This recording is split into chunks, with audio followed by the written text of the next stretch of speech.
श्री विष्णु पुराण पंचम अंश 35वां अध्याय सांब का विवाह। श्री मैत्रेय जी बोले, हे ब्राह्मण, अब मैं फिर मतिमान बलभद्र जी के पराक्रम की वार्ता सुनना चाहता हूँ। आप वर्णन कीजिए। हे भगवान, मैंने उनके यमुनाकर्षण आदि पराक्रम तो सुन लिए। अब हे महाभाग, उन्होंने जो और विक्रम दिखलाए हैं उनका वर्णन कीजिए।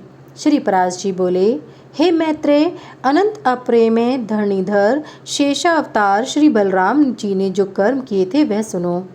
एक बार जाम्बवंती नंदन वीरवर सांब ने स्वयंवर के अवसर पर दुर्योधन की पुत्री को बलात् हरण किया। तब महावीर कर्ण, दुर्योधन, भीष्म और द्रोण आदि ने क्रुद्ध होकर उसे युद्ध में हराकर बांध लिया। यह समाचार पाकर कृष्णचंद्र आदि समस्त यादवों ने दुर्योधन आदि पर क्रुद्ध होकर उन्हें मारने के लिए बड़ी तैयारी की।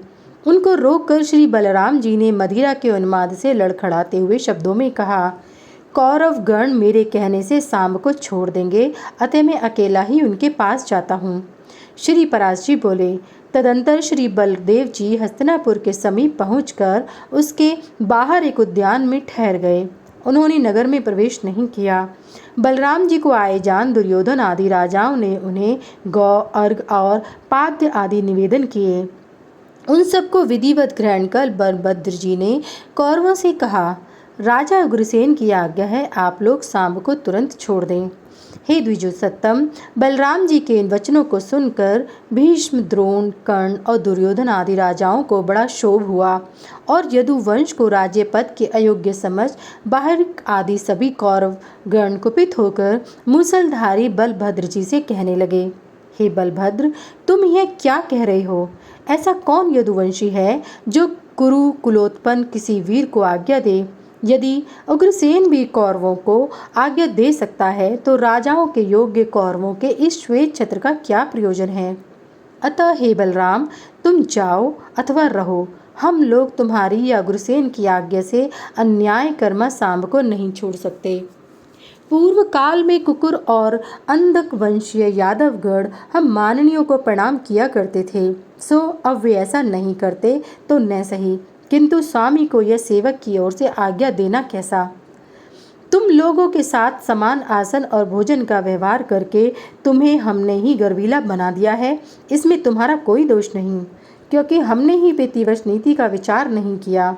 हे बलराम, हमने जो तुम्हें यह अर्घ आदि निवेदन किया है ये प्रेमवश ही किया है। वास्तव में हमारे कुल की तरफ से तुम्हारे कुल को अर्घ आदि देना उचित नहीं है।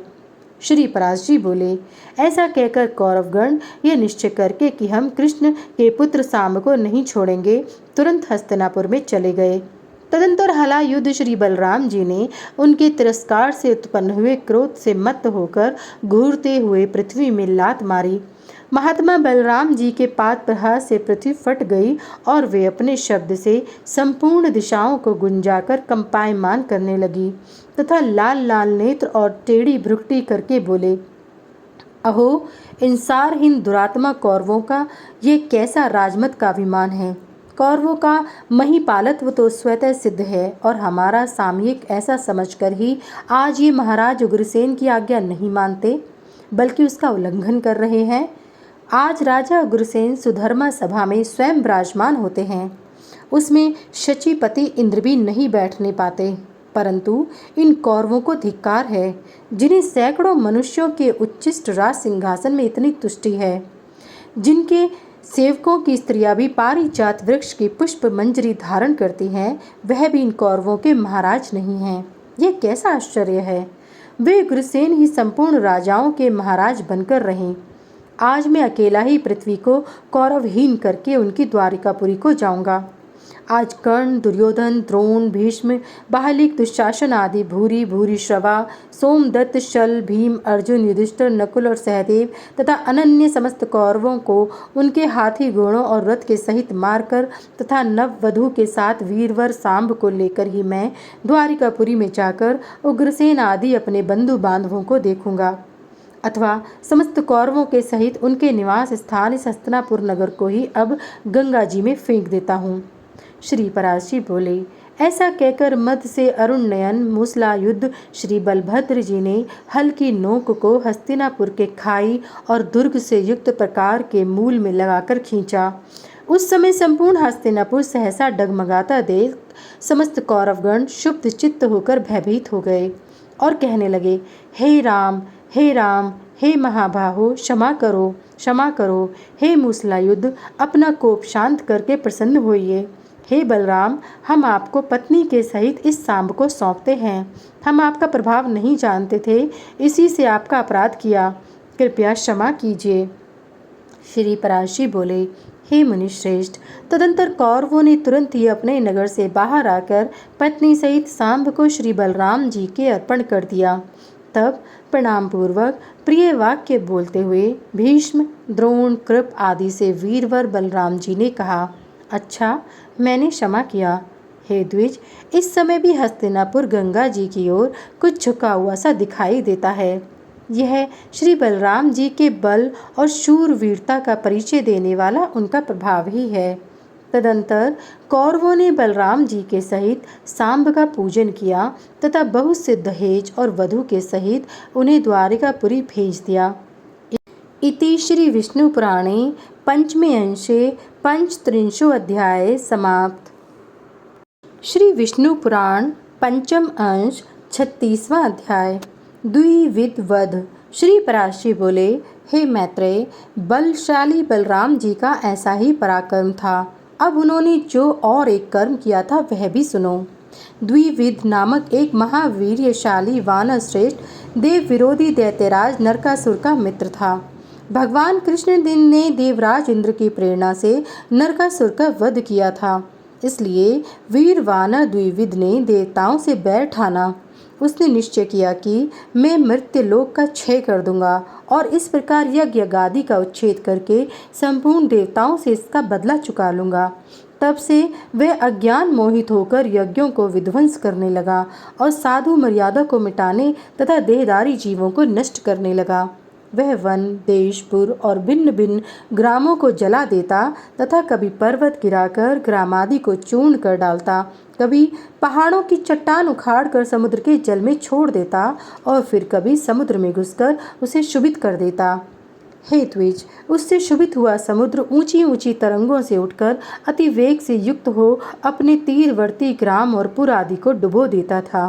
वह काम रूपी वानर महान रूप धारण कर लौटने लगता था और अपने लुंठन के संघर्ष से संपूर्ण धान्य खेतों को कुचल डालता था। हे द्विज, उस दुरात्मा ने इस संपूर्ण जगत को स्वाध्याय और वशटकार से शून्य कर दिया था, जिससे यह अत्यंत दुखमय हो गया था। एक दिन बलभद्र जी रैवतोद्यान में क्रीड़ासक्त होकर मद्यपान कर रहे थे। साथ ही महाभागा रेवती तथा अन्य सुंदर रमणियां भी थी।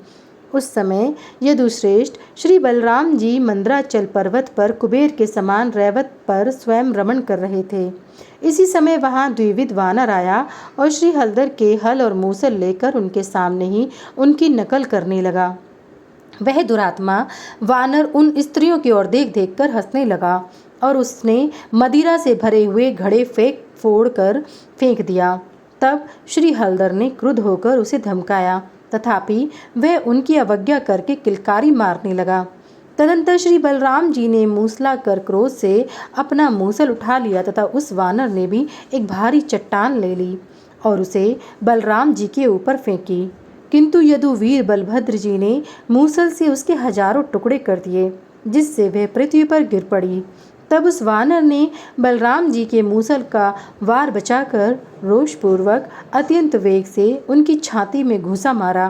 तत्पश्चात बलभद्र जी ने भी क्रुद्ध होकर द्वित के सिर में घूंसा मारा, जिससे वह रुधिर वमन करता हुआ निर्जीव होकर पृथ्वी पर गिर पड़ा। हे मैत्रेय, उसके गिरते समय उसके शरीर का आघात पाकर इंद्र वज्र से विदीर्ण होने के कारण समान उस पर्वत के शिखर के सैकड़ों टुकड़े हो गए। उस समय देवता लोग बलराम जी के ऊपर फूल बरसाने लगे और वहां आकर आपने यह बड़ा अच्छा किया ऐसा कहकर उनकी प्रशंसा करने लगे। हे वीर, दैत्य पक्ष के उपकारक इस दुष्ट वानर ने संसार को बड़ा कष्ट दे रखा था। ये बड़े ही सौभाग्य का विषय है कि आज ये आपके हाथों मारा गया। ऐसा कहकर गुहकों के सहित देवगण अत्यंत हर्षपूर्वक स्वर्गलोक को चले गए। श्री पराशर जी बोले, शेषावतार धरणीधर धीमान बलभद्र जी के ऐसे ही अनेकों कर्म हैं जिनका कोई परिमाण तुलना नहीं बताया जा सकता। इति श्री विष्णु पुराणे पंचमी अंशे षट्त्रिंशो अध्याय समाप्त।